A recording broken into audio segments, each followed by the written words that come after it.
Hey there, I'm Dr. Amy King, otherwise known as Dr. Amy, and this podcast is The Most Important Medicine. If you're a physician or healthcare provider, this podcast is for you. This is where we learn about trauma-informed medicine and ways to build resilience in healthcare organizations. We do this through your stories and the stories of other professionals and patients. We listen to each other to transform medicine with compassion and curiosity about what it means to be a trauma-informed practice or provider. Every time you join me, I want you to hear practical information and leave with tangible tools that you can use with your patients right away. So if you're a nurse, you can go to rrenegade.pro and you can get credits for listening today. You're already listening, so it's a great use of your time and resources.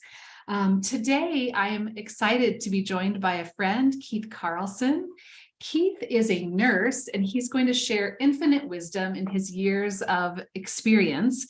He's been a nurse since 1996 and is renowned as a holistic career coach, a nurse podcaster, a writer, blogger, and dynamic motivational speaker. He is the host of the Nurse Keith Show, and his podcast focused on career advice, fascinating interviews, and personal and professional inspiration for nurses. From 2012 until its sunset in 2017, Keith co-hosted RNFMRadio, a groundbreaking nursing podcast. And in 2005, Keith launched Digital Doorway, one of the very first nursing blogs on the internet. A widely published author and writer, Keith is the author of Savvy Networking for Nurses, Getting Connected and Staying Connected in the 21st Century, and Aspire to be Inspired, Creating a Nursing Career That Matters. Keith has written for nurse.com, nurse.org, and numerous other online platforms. He joins us from beautiful Santa Fe, New Mexico, where he shares a magical life with his fiancée, Shada McKenzie, who is a highly gifted and highly skilled traditional astrologer and reader of the tarot. Welcome, Keith. Thank you, Amy. It's great to be here. And you said I would be sharing infinite wisdom. So that's setting the bar pretty high. Well, I mean, I've had the pleasure of speaking with you on a couple of occasions now, listening to your podcasts, and you really do have so much experience from a really wonderful career. Oh, thanks. Yeah, it's been an interesting ride these last 27 years. Yeah. Yeah, wow. Well, is there anything I missed or anything you'd like to add to your bio or you want people to know about you? No, I think you hit just about everything. So I don't think there's anything more to share at the moment. Okay. Well, tell our listeners, how did you get into the work that you're currently doing, career coaching and podcasting? You know, I think so many healthcare providers are kind of in their traditional role of medicine, as a nurse, as a physician, and they wonder like, wow, how do you kind of build out from there? Well, it all began. It all began with my blog, which I launched in 2005, which you mentioned, and is still going after all these years. So that blog's been going for 18 years. And that sort of started a journey of being more of a public figure and writing about nursing and healthcare.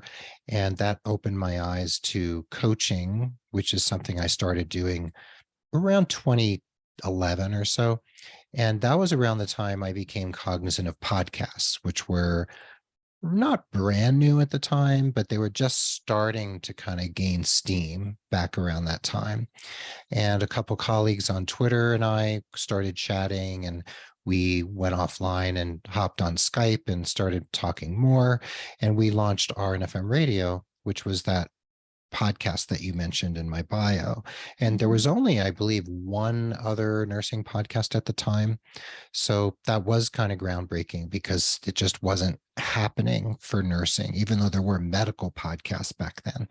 And that led to my launching my own show several years later. That show's still going, over 450 episodes now. Wow. So I kind of have this habit or proclivity to kind of fall into things. And I always say it's not because I'm especially prescient or especially intelligent. It's just that I tend to have this habit of being at the right place at the right time, especially doing things that are a little outside the norm or outside the box, like becoming a speaker, becoming a podcaster, becoming a blogger, becoming one of the first board certified nurse career coaches. So I just happen into these things and I just kind of flail around till I figure out what I'm doing. Oh, you know what? I appreciate the honesty, especially about just flailing around until you Mhm. figure it out. Yeah. Just out of curiosity, while you're talking about these different experiences, how has coaching and podcasting and blogging given you balance as a healthcare professional? Well, all of these things started as side hustles when I was working full time or relatively full time. And then over a period of years, as some of those aspects of my career grew, like speaking or writing freelance or coaching, I slowly chipped away at the time I was working as a nurse, like a nursing nurse, and started doing these things that were side hustles that slowly transform themselves into more main hustles. Mhm. So that has transformed and evolved over the years. And right now I'm starting a very part-time contract position here in Santa Fe, working with the Department of Health, launching a new tuberculosis program. So I'm dipping back into a little bit of clinical and administrative work again. And I think there's just a time for everything, Mhm. and this kind of sounds like a biblical proverb, but there is a time for everything. So I really felt the need to step far away from doing any clinical patient facing work for a number of years, which I did. And over the course of the pandemic, I did some patient facing stuff like vaccine clinics and COVID testing, things like that. And I just sort of monitor how I'm doing and where my interest lies. And also, honestly, as a business person, how different aspects of my business are doing. And when things are a little on the slower side, I might pick up a little work. And then when things pick up again, then I might scale back on that kind of nurse type of work again. Mhm. So it's allowing myself the latitude to decide what my life should look like at any given time. Mhm. You know, I appreciate what you're saying about kind of listening to yourself, right? And figuring out what you might need at any given time. You mentioned, the need to step away from nursing, right? Clinical nursing for a while. Mm-hmm. Can you speak to that a bit? Sure. Well, I'd experienced burnout back mm, in the first decade of the 21st century when I was living in Massachusetts and doing some very intensive outpatient case management work with very compromised populations. And that led me down the path of figuring out like, maybe this could look a little differently. Mhm. So that that kind of opened up a door to realizing that I didn't have to do things the way everybody else did or the way other people said I should. Mm. And that word should is always very operative in our culture, I think. You should do this, you should do that, you should have a master's degree, you should, and I'm one to kind of do things my own way. Mhm. Um, usually usually to my advantage. And there's always liabilities to any choice that we make in life, right? Mhm. So it's kind of like it's it's exercising a sense of personal agency, I guess you would say. And I hope I'm answering the question clearly enough. But I do believe that we tend to get into these periods of tunnel vision in our lives Mhm. and feeling like this is what we're supposed to do or what, like I said, like we should do. And there's a lot of expectations placed on us from outside forces and then from within ourselves as well. And if we have the wherewithal and the support around us to make different types of choices, then sometimes we can create lives that are a little outside the box, but Mhm. equally satisfying and sometimes a little exciting because we're kind of, you know, going down a road somewhat less traveled. I hope for people that are listening, they're actually hearing what I would say is a little bit of coaching, right? A little bit of Mhm, permission to think about things in a different way. And I wonder, Keith, especially for nurses, mhm. if that feeling of what I should be doing, what I could be doing, I think nurses are programmed through the healthcare system to take directive. And Mhm. I wonder, do you think that gets internalized in other parts of their Sure. lives? Yeah, I think there are aspects of internalized depression that Mhm, are active within the nursing culture. mhm, Bullying and incivility are actually pretty rampant within nursing, the mhm, profession itself. So I believe a lot of that is born from internalized depression. mhm, Healthcare, kind of like the military in a way, is a hierarchical, power driven milieu in which power differentials play a really large part. And you're right, nurses were, the profession was born out of a relatively subservient type of position where, well, not relatively, actually very subservient position, where nurses were basically the handmaidens to doctors. And I'm talking like, 19th century, 18th mhm, century. And it's over the course of the last several hundred years that nurses have gained more of a sense of personal agency, something I mentioned earlier, that sense of agency where one can make one's own choices.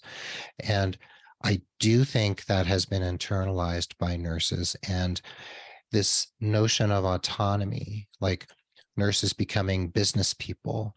There's a lot of feeling like, oh, nurses don't do that, right?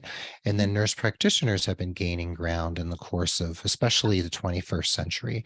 And we now have autonomous independent practice for NPs in about half the states of the country, maybe a little bit more now. So there's this movement towards more sense of agency, but I still think there's this should type of mhm. mentality that keeps nurses in a box. And some of us out there are clamoring for nurses to realize that they can just sort of like open the box and step out. Well, and that's how you and I met, right? Through our Renegade, which were Hmm. our mutual friends who are really getting outside the box and doing nursing, continuing ed. Um, I want to go back to what you said a moment ago, Hmm. around bullying and incivility, and then we Hmm. can talk about perhaps ways to heal from that type of harm. But as you know, on this podcast, we talk about how trauma presents in medicine, and sometimes that's within our own roles. Can you talk a little bit more about some of the trauma that nurses experience from their colleagues, from the system, and or from patients, whatever you feel most comfortable? Hmm. Well, I know that I've introduced you to my friend, Dr. Renee Thompson, who's the CEO and founder of the Healthy Workforce Institute. So hopefully you all can have some conversations because We she's are. really a national and or international um, expert on incivility and bullying and healthcare, and the culture of healthcare and the ways in which it's not healthy. So nurses experience trauma in various ways in their work. So you could think about the more direct forms of trauma, which is, a nurse works in a trauma unit and they see patients come in with bullet wounds and stabbings and coming from, multiple vehicle accidents. Or I was talking to a nurse recently who she was working in an ER in Connecticut when the Sandy Hook school shooting happened, Wow. and they received two children who were DOA Mhm. to their hospital. And they didn't receive many patients, but the two children they got were dead when they got there. And so there's that type of trauma. There are nurses who do flight nursing who, rescue people when they're in, difficult and painful and life-threatening situations. And then there's also the trauma of loving a patient who Mhm. dies, Mhm. being present at a death, Mhm. or watching a child with uh, metastatic cancer suffer, right? And Yes. how do you explain to a 4-year-old why they're in so much pain and why they're suffering? or why they have to go for another surgery. So there's those types of traumas, which are part and parcel of working in medicine. And when we go into nursing or healthcare, we open ourselves up to experience that. And, someone who goes into psychiatry or psychology or counseling or therapy, they're going to be on the receiving end of people's psychic and spiritual and emotional trauma, right? Mhm.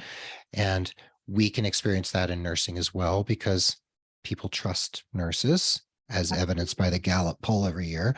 And, Mhm. you know, they open up to us and tell us their stories, and we often hear very traumatic stories. So that's sort of like the work related trauma that is just part of being a nurse and a healthcare provider.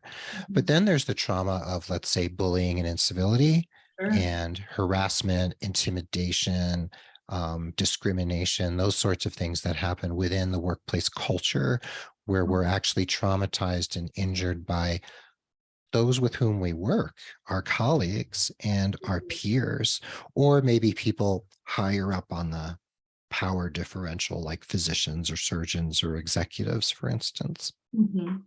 Mhm. And then there are the other traumas, you know, being abused by patients, being punched, being spat on, being assaulted, those things happen too. And there's plenty of stories out there. So, when a patient throws feces at you or slaps you or whatever, those are traumatic moments.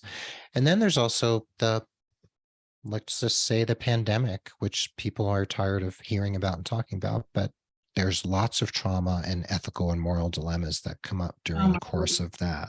Yeah. So it's multifaceted, and it, it I mean, there's so many aspects and so many sources of trauma, Mhm. and we have to shield ourselves as best we can. I know you do a lot of teaching and training and speaking. Mhm. Um, do you think that nurses are getting adequate training to understand trauma and deal with all of the traumas that they're facing? Well, I'm not privy to the curricula at all the different nursing schools around the country and the world. However, Mhm. what I do gather is that no, that's not happening enough in nursing school. Yeah, And schools basically teach to the licensing exam. And, for good reason, they're teaching, how to take care of patients and do all the things that, of course. a nurse needs to do. However, there's not a whole lot of conversation about bullying and incivility and moral injury and Mhm. and all the different traumas that might befall a nurse in the course of their career. Mhm. And I don't think there's a whole lot going on the job either. I Mhm. think some employers, I'm sure, do much better than others. Some might have very robust programs, but I doubt that many do. Mhm. And I don't think nurses are receiving what they deserve. I don't think any healthcare professionals are just receiving what they deserve. I mean, if we look at, just to expand the conversation a little bit, we lose on average one physician a day to suicide in the United Yeah. States. Mhm. So that's an average, right? We don't really have data on nurses, though we know that also happens. So Mhm.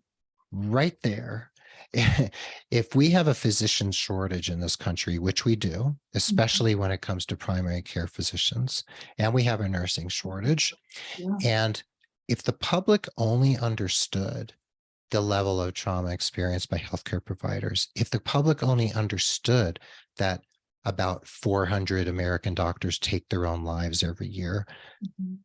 I don't know what members of the public would actually say in response to that. But I think that could really open their eyes to the fact that, wow, there's really something wrong here. And Mhm. it can actually affect my healthcare and the Yeah. outcomes of my care. Yeah.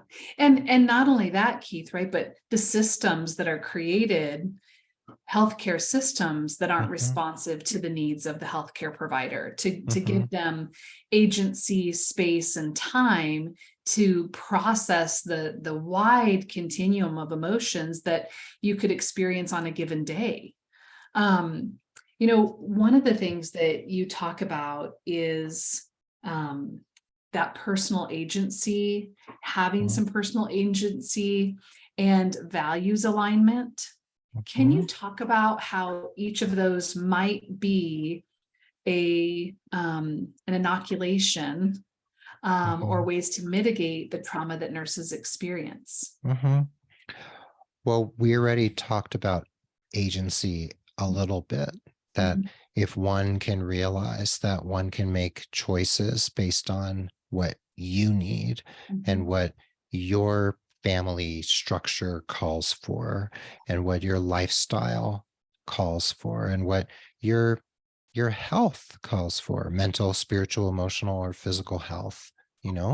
We all live with various conditions and disabilities and what have you, and histories. And some of us can't really work a regular schedule 40 hours a week. It just does not work for us on various levels. So that's where personal agency comes in, just on that level alone. But then on the other hand, there's what you just mentioned, which was this idea of, oh wait, Amy, I just lost my train of thought here for a second. I'm sorry. That's all right. We were talking about, in addition to that, values alignment. Oh, values alignment, right. So when it comes to our values, our values inform the choices we make. They are often some of the prime motivators of what we do in life, and also the choices we make and how we live our lives, whether it's at work or at home or out in the community. And if we're working in a workplace where, let's say, aberrant behavior is tolerated and bullying and incivility are the norm, and power differentials are maybe exacerbated by the quote unquote the powers that be, right? The executives and administrators don't really do much in terms of creating an organization that's not top down and hierarchical, where internalized oppression is sort of the name of the game. Right. So if we're working for an organization where our values of, let's say, compassion or love or treating others with respect or doing our very best when we're at work, if that's not aligned with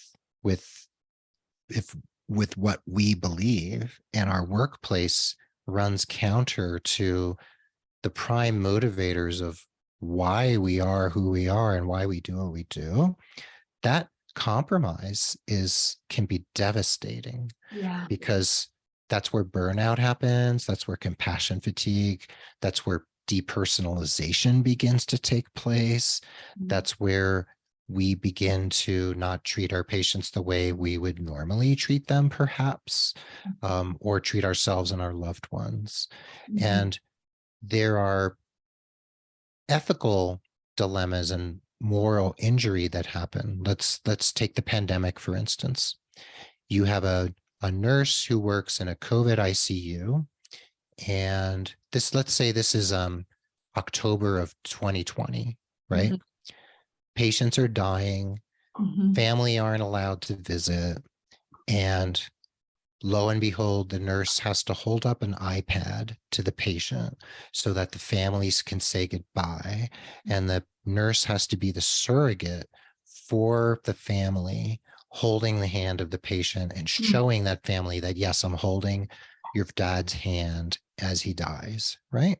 So much trauma. So that nurse is experiencing a moral injury because they know the best thing for a dying person is to be surrounded by their loved ones and to hear their loved ones' voices and be touched by their loved ones. And if that nurse is holding up an iPad for that dying person to be witnessed by their family, that moral injury could haunt that nurse forever and ever. And if that happens over and over again, just think of what that does to that nurse's sense of alignment of their values with what's happening in their workplace. Now, of course, this was a global emergency and things happened the way they did. However, still, we can't make excuses or um, diminish the impact of those experiences on our providers. And there were, I remember a story in the New York Times about a very well-known doctor in New York City. She could not take it. She couldn't take the pressure of the pandemic, and she went home to see her family and took her own life. So, Yeah. that's illustrative of that type of dynamic, that's what's happening out there. And it can be at best tragic, right? You and I both know it doesn't Mhm. have to be that way. Yeah. Right. And so I Mhm. want nurses or healthcare professionals who are listening to this saying, oh my gosh, yes, that was me in the like I was holding up the iPad. I was the surrogate. Mhm. I think there are some institutions that were like, move along, business as usual, next Mhm. patient. And then I know there were also institutions that took a moment Mhm. to honor the death that was there, to honor the healthcare providers that were in the room. Did you hear about stories of hope or organizations that were doing it well and healthily? Mhm. I did. I did. I talked to a lot of people on a regular basis. So, Mhm. yes, I heard good stories. I heard stories of amazing camaraderie. I heard stories of people going above and beyond for others, whether it's for colleagues, for patients, for families, and vice versa. Mhm. We had citizens, banging pots and pans outside of hospitals at change of shift. We had people raising money. We had them making food and delivering it to healthcare facilities, whether those facilities could safely accept the food or not was beyond the, that doesn't really matter really in the Right. scheme of things. Right. But no, I think there was great um, um, altruism Mhm. and beauty happening, and sacrifice, Mhm. and incredible empathy that was born from people slogging it out together. So Yeah. I think there were some amazing things happening, and I think some good has come of it. However, in terms of nurses, like I said, I mentioned the Gallup poll. So we've been voted the most trustworthy, honest professionals in the country. I think it's 20 or 21 years in a row now. Amazing. More Yeah. than me, Keith, more than the psychologists in the room. Psychologists are very high up there. I'm not sure what number. Doctors are up there too, and pharmacists. But nurses have been number one for a really long time. Absolutely. Yeah. Not to Absolutely. cast aspersions on psychologists. I'm just kidding you. Yeah. But the public trusts us, right? And They do. however, here's where things get a little sticky. That throughout the pandemic, and I've talked about this ad nauseum, but I'll mention it here too, that we would see all these banners like heroes work here, right? Or welcome to work heroes or whatever. And Yes. this word hero kept getting bandied about more and more and more. And I kept getting more and more uncomfortable with the word Agree. with each day passing. Mhm. And I kept saying, let's call them warriors, not heroes, right? Because hero is a lot like angel and saint, where it's Mhm. dehumanizing, where, okay, if nurses are heroes wearing capes and masks, I mean, like, superhero masks, Mhm. um, and if they're angels in scrubs, and if they are saints in scrubs, then they're not necessarily really human. So That's maybe they don't actually have like feelings like you and I do. So they're superhuman. And I think that is, in a sense, a harmful dynamic. And I know it's all well-meaning. I look at these things in different cultural and societal contexts because I just want to pick them apart and kind of see what's happening, you Mhm. know. Mhm. And unfortunately, I feel like all of that goodwill, especially from like executives, administrators, and facilities and employers, a lot of it's been squandered because we're kind of back to business as usual with nurses going on strike because they feel like they have to take care of too many patients and they're not being paid well and they're not being cared for by the employers. So I feel like that opportunity for massive cultural transformation within healthcare has mostly been squandered from the pandemic. But the hope remains that we can still pick up the threads of that gain and apply it in a way that benefits everyone. Yeah, I wrote down moving from Mm. superhero to superhumans. Yeah. Just being human and being warriors, right? That are fighting and battling, but they're in the trenches. Mhm. They are getting dirty and they are getting hurt and harmed at the same time. I really appreciate the analogy. Mm. Um, Mhm. I hope that those of you that are listening, it keeps giving you a little bit of homework, right? Like, here's an inventory you could take around personal agency, kind of asking you, like, what does your body need? What does your spiritual self need? What does your Mhm. health self need? And Mhm. really tuning into that, because I think we're trained as healthcare providers to tune out of that, right? To just take care of other versus self. Mhm. And Yeah. then this personal agency plus values alignment is that's kind of where you can do some coaching and career work, right? Can you talk to people about that part of yourself? Mhm. Yeah. I mean, there's a lot of talk out there, and everyone seems to be tiring of it, of like self-care. Mhm. And when I speak at conferences, I don't talk about self-care anymore. I always say, find what wellness means for you. Right. Because, how many times can we tell people to take more bubble baths and, light Agreed. candles? However, when we're looking at values alignment, and we're looking at, what do I truly need? And I'm not saying, that I don't necessarily need a nice bubble bath or go out to dinner or, whatever, go on vacation. But, if we have to peel the onion, we have to go deeper and deeper and deeper. What do I really need? Like, Yeah. is this work that I do, is it still serving me? Is the patient population I'm caring for serving me? And people might balk at that and be like, no, no, no, no, no. I'm a nurse. I serve others. It doesn't serve me. And 100%. I have to say, wait a second, your work has to serve a purpose for you. Mhm. And if it's putting food on the table and putting your kids through college or whatever, but it's destroying you, or damaging you, or causing you to have, eh, ongoing trauma that you're going to be unspooling for the next 30 years, if you even choose to do that unspooling, then maybe something needs to change. And, Mhm.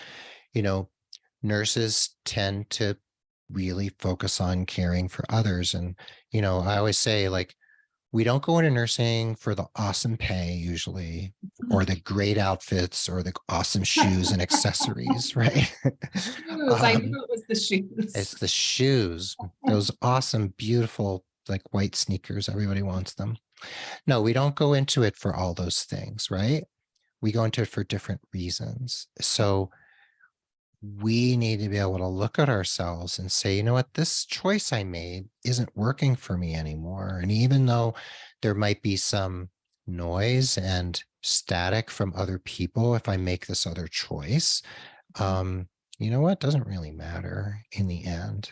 Mhm. Like when I graduated from nursing school the first time with my associates in 96, I announced, um, in my own way, that I wasn't going to get a job in a hospital, and I was going to go directly into community health work. And everyone was like, oh my gosh, they were like gnashing their teeth and tearing their hair out that this was career suicide, and that I would never have a viable career. And, there were all these prognostications of like terrible things that were going to happen to me because I Mhm. didn't get this 1 year of medical surgical nursing. And I was like, no, thank you. You know, so 27 years later, I've never been unemployed except when I've chosen to be, different Wow. periods in my life. And the point being, though, that I made a choice. I was like, hospitals don't really work for me. Sorry, you Mhm. know, and I'm not going to work in a hospital probably ever my whole life. And everyone was completely aghast. And that's the choice I made, right? And That's so there's a price I've paid for not having certain types of skills, but I don't really care in the end. And so it's that sort of example I'm just trying to show, that that ability to just say, this is what I need. This is the kind of life I'm trying to create for myself and my family. Mhm. And you know what? I'm not going to work in trauma anymore. I'm Mhm. going to be a school nurse.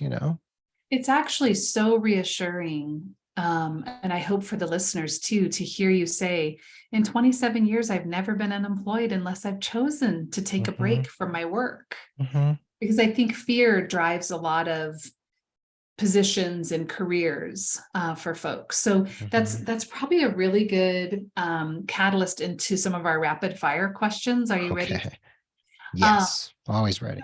okay, perfect.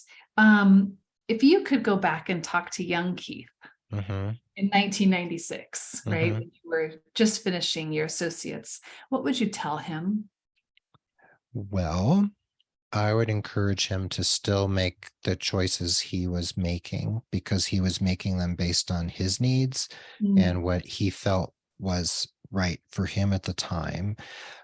I would also tell him to keep his eyes open for unusual opportunities, and to continue to realize that his path might diverge from what the norm is, and not to lose any sleep over that Oh, particular realm of choice making, that it would be okay to make those choices. lovely, lovely. Yeah. I think often in healthcare, we can get intimidated by professionals. Maybe not so much nurses, like you said, they're the relational people that are in the room. But I do think that sometimes we don't always share parts of ourselves that are just human. Hmm. Would you share with our listeners one thing that makes you a messy human, or perfectly imperfect, as I say? A messy human. Gosh, there's so many things. Well, I'm currently, at the time of this recording, struggling to put together everything I need to put together for my taxes.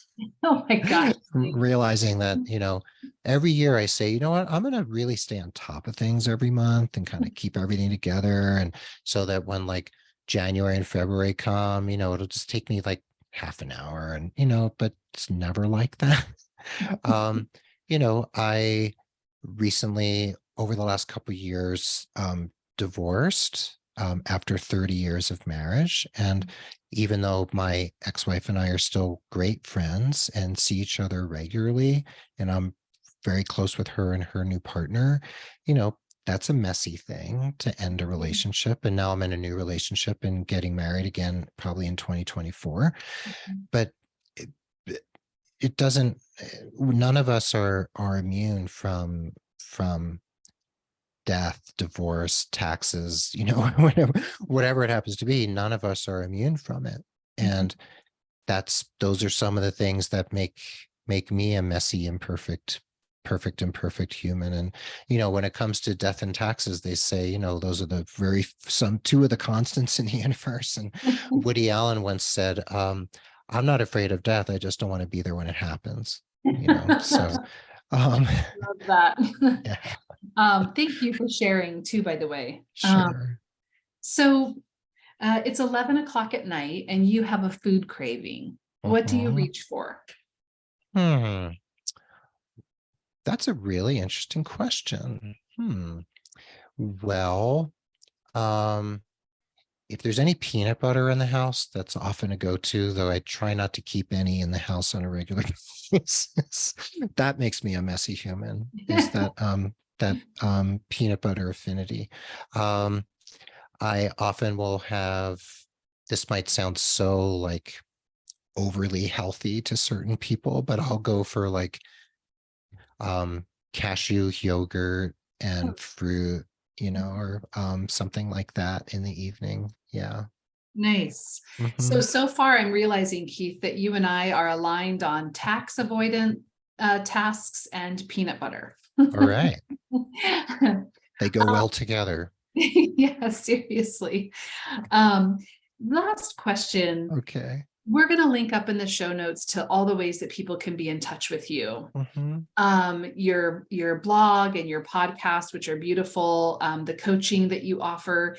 But if someone's listening right now and they're thinking, maybe I need some coaching, would you just leave us with a parting note of like maybe 3 things or 3 symptoms or signs that someone might really benefit from some coaching?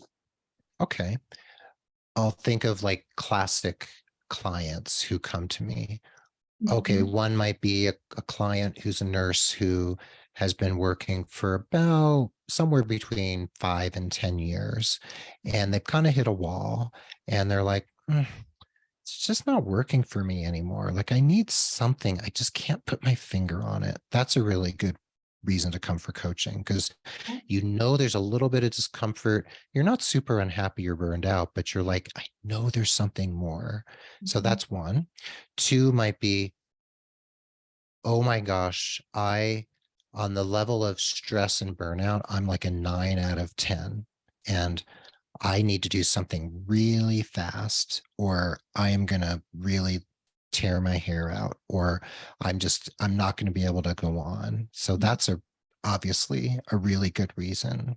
And another reason might be, I want to do something different, maybe launch a podcast, maybe write, maybe take a coaching course. I just want to have a little side hustle. I'm actually cool with my job. I don't think I need to quit my job, but I'd like to do something. I just want to do a little something different on the side. And I need a little inspiration for what are some of the things nurses do on the side that might be fun. And I just want to have some fun and maybe eventually earn an extra $1,000 a month. Right. Yeah. Yeah. So if you've kind of hit a wall, but you're not really sure why, you could reach out for help and coaching. If you definitely know you're stressed or burned out, or if you're just itching to do something kind of different. Those are all really good reasons. I read something, Keith, that very few healthcare providers want to reach out to a therapist or psychologist, but many will reach out to help from a coach. So I'm glad people like you are in this world that have had the experience of being in a profession clinically, but also doing all of these other facets that can really help someone have a little bit more values alignment, feel like they're doing things that their body and spirit need. So thank you for being here with us today, and for all the lives that you touch. And on behalf of myself, thanks to all the nurses who are doing the warrior work that needs to be done. So I appreciate you. Thanks for having me, Amy, and thanks for this really awesome show. I'm so glad we're on the Health Podcast Network together, and it was an honor to have you on my podcast. And you're an amazing person doing great work in the world too. So back at you. Thank you. Thank you. Good people know good people. All right.